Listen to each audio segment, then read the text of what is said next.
ce pardon que nous pouvons le transmettre. On ne peut pas donner quelque chose qu'on n'a pas reçu. Et le pardon, on l'a déjà reçu. Enfin, j'espère que vous en êtes tous là.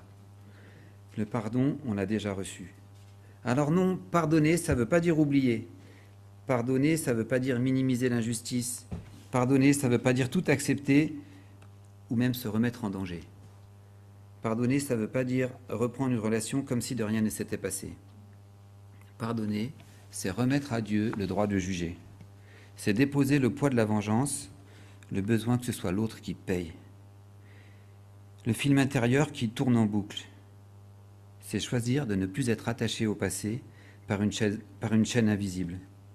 Et souvent, la première étape du pardon, c'est pas je ressens de l'amour pour cette personne. La première étape du pardon, c'est seulement oui Seigneur, je veux bien essayer. C'est déjà pas rien. Un tout petit oui, un oui tremblant, un oui qui ne fait pas disparaître ni la douleur, ni les conséquences, mais un petit oui qui ouvre, peut-être même qui entrouvre une porte. La Bible dit, supportez-vous les uns les autres. Déjà rien que supportez-vous, c'est pas super positif, on sait que ça va être difficile. Et si l'un a un sujet de se plaindre de l'autre, pardonnez-vous réciproquement, comme Christ vous a pardonné, pardonnez-vous aussi. Ça revient partout, tout le temps. Hein. Donc le Seigneur sait qu'on a un cœur dur, donc là, il a tapé fort. Hein. Vous pouvez lire tout le Nouveau Testament, on en entend du « il faut pardonner ». Moi, j'aime bien ce verset parce qu'il décrit la vraie vie. Il ne dit pas que ça va être facile, il dit il y aura des plaintes, il y a des offenses, il y a des blessures. Mais au milieu de tout ça, Dieu propose un chemin. Pardonner comme Jésus nous a pardonné. Et Jésus va encore plus loin. Comme on l'avait vu la dernière fois, je le répète, si vous pardonnez aux hommes leurs offenses, votre Père Céleste vous pardonnera aussi. Mais si vous ne pardonnez pas aux hommes, votre Père ne vous pardonnera pas non plus. Ces paroles sont vraiment impressionnantes. Mais je crois que Jésus veut surtout nous montrer une réalité. Le non-pardon nous enferme. Il nous assèche, il nous bloque. Il crée une prison intérieure. Dieu ne me demande pas de pardonner pour excuser l'autre. C'est pas ça l'idée. Il m'invite à pardonner pour que mon cœur redevienne libre. Alors aujourd'hui, comme je disais, c'est pas l'idée de forcer une émotion. On va pas faire semblant que ça n'a pas existé. On va juste commencer avec une décision simple, un premier pas d'obéissance et de foi. Je répète, le pardon, c'est pas un sentiment, c'est un chemin. Un chemin. Ah tiens, un chemin. Est-ce que Jésus, quand il parle du chemin, il nous promet une autoroute de la joie vers le paradis? C'est ça qui est écrit? Ou bien il nous parle d'un chemin difficile? C'est pas étonnant que ce soit difficile. Il nous l'avait dit. Le pardon, c'est difficile même dans les petites choses. On l'apprend depuis tout petit. De même qu'on apprend qu'à l'école du dimanche, il n'y a pas de grands et de petits péchés. C'est vrai. Pourtant, la vie nous a quand même bien montré qu'il y a des grandes et des petites conséquences. C'est notre vraie vie. Comment pardonner quand on s'est construit des excuses en béton armé? Du genre, moi, j'ai pas vraiment à pardonner, cette personne-là, elle a fait du mal à mon proche. Et il en souffre tellement. C'est pas à moi de pardonner, c'est pas à moi qui m'a fait mal. Et en fait, on lui en veut. À mort, c'est un peu fort, mais ça peut être vrai. Si je pardonne, je vais manquer de loyauté, donc de bonté, d'amour. C'est pas ce que Dieu veut. C'est pas biblique. C'est facile de se trouver des excuses comme ça. Enfin, moi, j'y arrive bien. Ou bien, à cause d'un tel, j'ai perdu un frère, un fils, un parent. Si je pardonne, je renonce à le défendre. Je risque de l'oublier. Je veux pas, je peux pas. Seigneur, ça peut pas être ce que tu me demandes. Un trait classique dans les ruptures de relations, bien sûr dans les divorces, mais dans toutes les ruptures de relations, ça fait mal. Je ne peux pas pardonner. C'est pas que je ne veux pas pardonner à l'autre. Ah oui, l'autre, lui, je lui pardonne pour moi. Mais les conséquences pour les autres, c'est trop fort. Si vous en êtes là, j'ai aucun jugement négatif. C'est tellement rationnel. C'est tellement humain. Je crois que c'est justement à cause de tous ces exemples que j'ai eu des demandes de revenir dessus. Donc allons-y.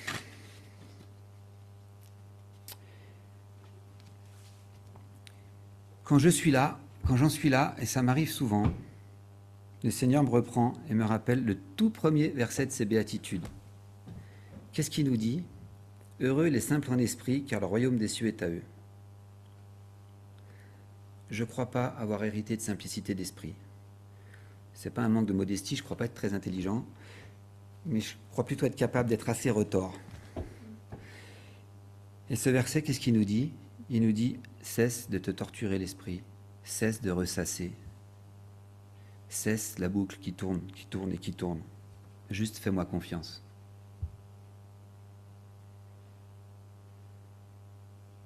Paul écrit « Je puis tout par celui qui me fortifie ». C'est un peu une autre version. Tout seul, on ne va pas y arriver. Je l'ai déjà dit tout à l'heure, le Seigneur nous a dit « Ça vous est impossible, mais moi je peux ». Ce verset-là, ce n'est pas une phrase de motivation de nouveau.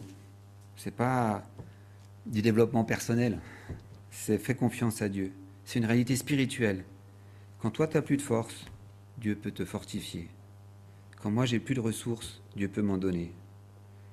Quand je suis à bout, Dieu permet d'ouvrir une porte. Entrouvrir, des fois, on a l'impression.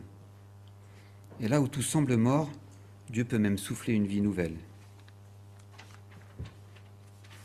Comme Paul écrit, « Et si l'esprit de celui qui a ressuscité Jésus d'entre les morts habite en vous, celui qui a ressuscité Christ rendra aussi la vie à vos corps mortels. » Je sais, ce verset ne parle pas directement de pardon. Ce verset parle de résurrection, de vie, de puissance. Mais il me rappelle une vérité qui concerne aussi mon cœur. Dieu sait faire revivre ce qu'on croyait fini. Il s'est ramené de la lumière là où c'était tout sombre. Il s'est ressuscité une espérance là où je pensais qu'il n'y en aurait plus jamais. Alors, aujourd'hui, Dieu ne me demande pas de pardonner d'un coup. Il connaît mon cœur, il sait que j'en suis pas capable.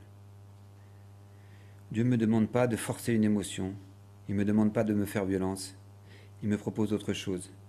Il me propose de lui laisser un petit espace pour faire ce que moi j'arrive pas à faire. Le premier pas du pardon, je vous l'ai dit tout à l'heure, c'est pas je pardonne, c'est je te remets mon impossibilité. C'est une prière toute humble qui ouvre de grandes portes. J'espère que ça vous parle et je vous conseille d'essayer. Personnellement, comme je vous ai dit, il m'a fallu une année juste pour venir en reparler. Je suis loin du bout du chemin du pardon. Est-ce que je serai au bout du chemin du pardon avant la fin du chemin ? J'en sais rien. Je décide de faire confiance et de progresser. J'ai encore quand même quelques recommandations à vous faire. Ne confondez pas pardon et réconciliation.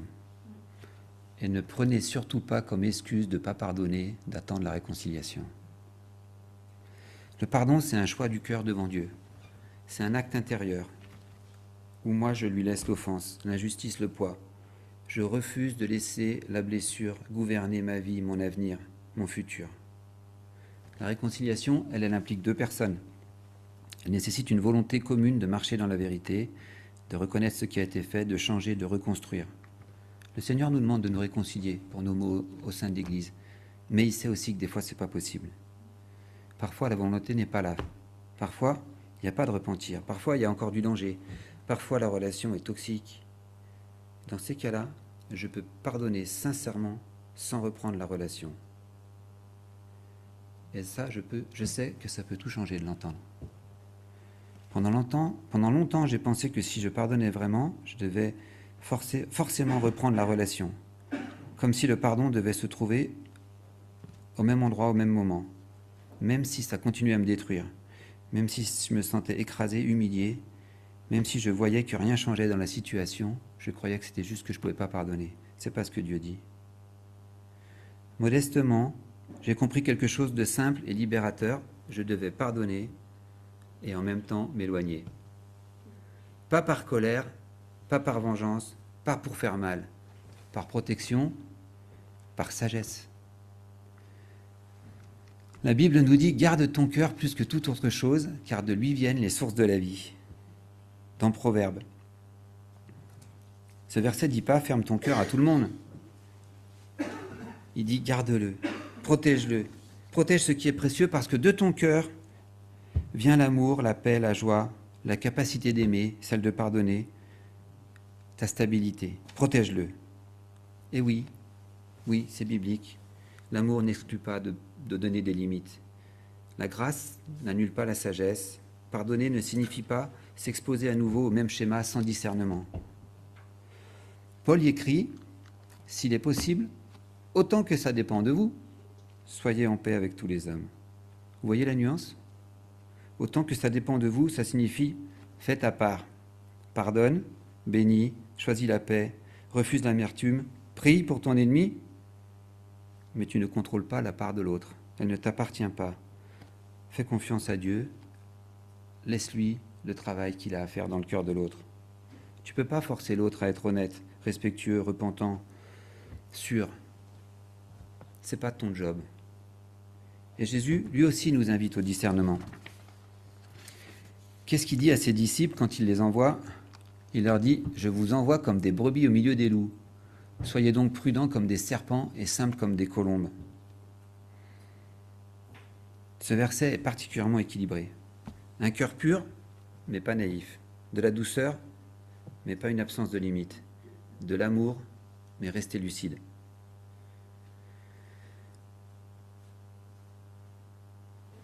J'aimerais qu'on continue avec une vérité qui ressemble à du développement personnel, mais ce n'est pas du tout l'esprit de la Bible. Qu'est-ce qu'elle dit ? Elle dit que quand tu pardonnes, tu reprends ta liberté. La liberté que Jésus donne. On en parle souvent. Le pardon, ce n'est pas juste une façon de régler le passé. Le pardon, c'est un acte qui touche ton présent et qui ouvre ton avenir. C'est comme si tu desserrais une main qui te retenait. Une main invisible, oui, mais très réelle. Ceux qui sont concernés le savent. Parce que tant qu'on ne pardonne pas, on reste attaché à ce qui a été vécu. Et ce lien, même silencieux, continue de nous tirer en arrière.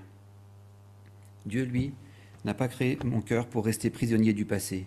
Il l'a créé pour avancer, respirer, aimer, construire et vivre dans la paix. La Bible nous dit, déjà dans Ésaïe, « Voici, je vais faire une chose nouvelle, sur le point d'arriver. Ne la connaîtrez-vous pas ? Je mettrai un chemin dans le désert et des fleuves dans la solitude. »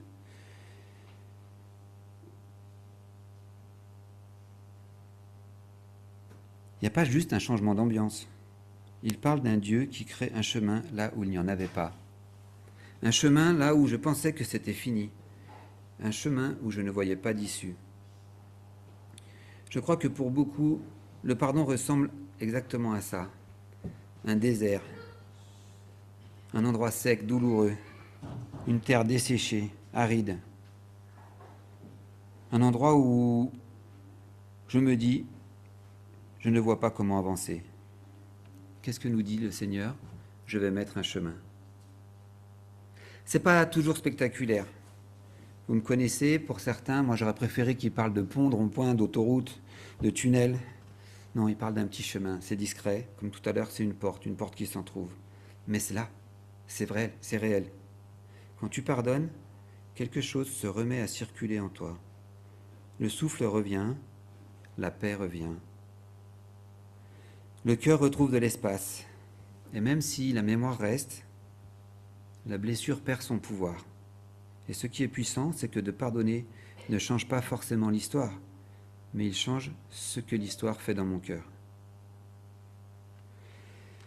La Bible dit, si quelqu'un est en Christ, il est une nouvelle créature. Les choses anciennes sont passées, voici, toutes choses sont devenues nouvelles.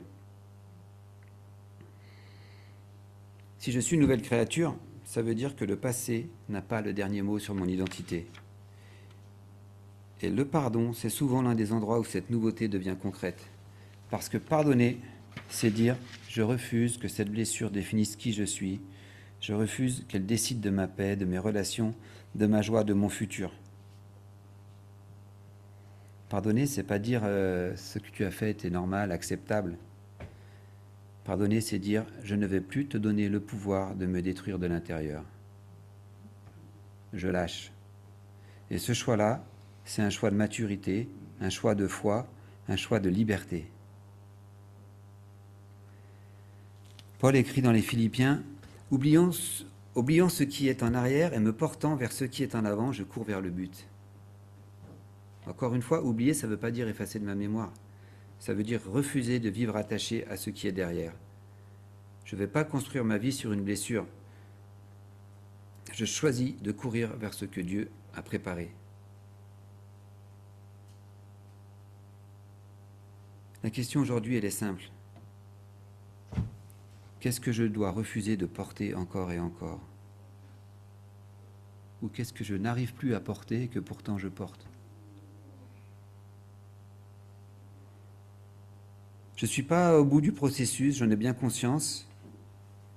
Je me demandais si c'était légitime de vous parler de tout ça là où j'en suis. Mais j'ai fait un pas, même petit, et un pas c'est déjà énorme. Comme cet homme dans Marc 9 qui répond à Jésus, quand Jésus lui dit « Pourquoi me dis-tu si tu peux? Si toi tu crois, tout est possible. » Alors qu'est-ce qu'il dit? Il dit « Je crois. Viens au secours de mon incrédulité. » J'aime tellement ce passage. Aujourd'hui, je veux lui dire « Je veux obéir. Viens au secours de mon incapacité. » Je veux, mais j'ai besoin que ce soit toi qui le fasses quand même. Ce que j'ai compris en préparant ce message, c'est que Dieu n'a pas fini d'écrire son histoire, pas la mienne. Il n'a pas fini. Le pardon, ce n'est pas une fin, c'est un travail, un chemin. Il faut commencer par entrouvrir la porte, la pousser, marcher. Derrière cette porte, il y a plus d'air, plus de paix. Il y a un futur qui respire, mais le chemin n'est pas facile pour autant. Je voudrais quand même préciser que je n'ai pas dit qu'il fallait fuir au moindre conflit quand j'ai parlé tout à l'heure, et particulièrement au sein de l'Église. Jésus parle de la résolution de conflits. Je vais vous lire quand même ça. Dans Matthieu 18, au verset 14 à 18, il nous dit « Si ton frère a péché, va et reprends-le entre toi et lui seul. » Première étape, n'expose pas à tout le monde si c'est faisable. Comment on dit en français? On va régler notre linge sale en famille. C'est ça? S'il t'écoute, tu as gagné un frère. Tu n'as pas gagné parce que tu es le plus fort, juste tu as repris une relation. Comme je disais tout à l'heure, on n'est pas obligé, mais en tout cas, c'est important d'essayer. S'il ne t'écoute pas, prends avec toi une ou deux personnes afin que ton affaire se règle sur la déclaration de 2 ou 3 témoins. C'est écrit. Et je pense que dans d'autres églises, on a un conseil qui est prêt à ça, n'hésitez pas à aller les voir. S'il refuse de les écouter, dis-le à l'église, ce que je viens de vous dire. Et s'il refuse aussi d'écouter l'église, qu'il soit pour toi comme un païen et un publicain. De nouveau, c'est super dur, mais ça confirme qu'on n'est pas obligé de garder le mal, de garder la relation. Si elle doit être rompue, ça appartient au Seigneur. D'un côté, c'est rassurant. Jésus confirme qu'on peut finir par rompre la relation, mais il y a aussi des étapes à respecter. Et en tout cas, comme je vous dis depuis le début, il est là. Ce qui nous est impossible, lui, il peut. Je vous propose de prier. Seigneur, merci parce que tu fais un jour nouveau. Seigneur, je veux vraiment choisir de ne pas être attaché au passé. Merci de m'avoir pardonné, tout pardonné. Et je veux t'obéir, je veux pardonner à mon tour. Seigneur, viens au secours de mon incapacité, aide-moi, accompagne-moi, dirige-moi. Tu sais ce qui m'a blessé, tu sais ce qui me retient, tu sais les cicatrices qui me restent, que j'arrive pas à porter. Seigneur, je veux te les poser et je veux te les confier et je te confie mon avenir. Merci pour le chemin que tu as déjà ouvert. Aide-moi à marcher dessus. Seigneur, merci de remplir mon cœur de paix et conduis-moi dans ta liberté.